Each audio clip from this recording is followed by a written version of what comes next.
ഹൈറേഞ്ചിലെ കുരിശുപള്ളികൾ കല്ലെറിഞ്ഞ് തകർത്ത സംഭവത്തിൽ ഇടുക്കി പുളിയന്മല സ്വദേശി വണ്ടൻമേട് പോലീസ് അറസ്റ്റ് ചെയ്തു.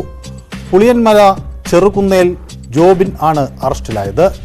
തന്റെ വിവാഹം നിരന്തരം മുടക്കുന്ന സഭാ അധികൃതരോടുള്ള വൈരാഗ്യമാണ് ആക്രമണത്തിന് കാരണമെന്നാണ് ഇയാൾ പോലീസിന് നൽകിയ മൊഴി.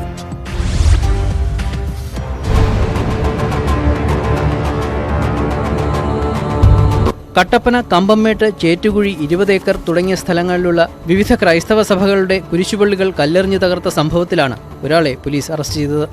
പുളിയന്മല BTR സ്വദേശി ചെറുകുന്നേൽ ജോബിൻ ജോസാണ് പിടിയിലായത്. ആക്രമണത്തിന് പിന്നാലെ വണ്ടൻമേട് SHO ഷൈൻകുമാറിന്റെ മേൽനോട്ടത്തിൽ പ്രത്യേക അന്വേഷണ സംഘത്തിന് രൂപം നൽകിയിരുന്നു. ഈ സംഘമാണ് പ്രതിയെ വീട്ടിൽ നിന്ന് കസ്റ്റഡിയിലെടുത്തത്.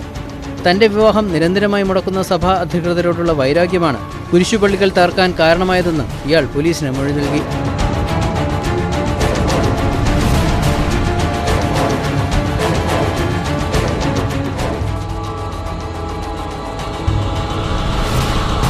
മാർച്ച് 12 പുലർച്ചെയാണ് കട്ടപ്പന മേഖലയിലെ ഓർത്തഡോക്സ്, കത്തോലിക്ക സഭകളുടെ കീഴിലുള്ള 8 കുരിശുപള്ളികൾക്ക് നേരെ ആക്രമണം നടന്നത്. പുളിയന്മല അമല മനോഹരി കപ്പേളയുടെ ചില്ല് ബൈക്കിലെത്തി എറിഞ്ഞു തകർക്കുന്ന CCTV ദൃശ്യം പോലീസിന് ലഭിച്ചിരുന്നു.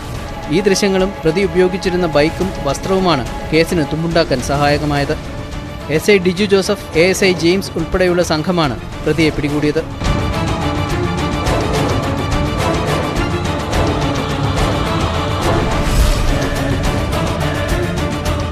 ന്യൂസ് 18 ഇടുക്കി.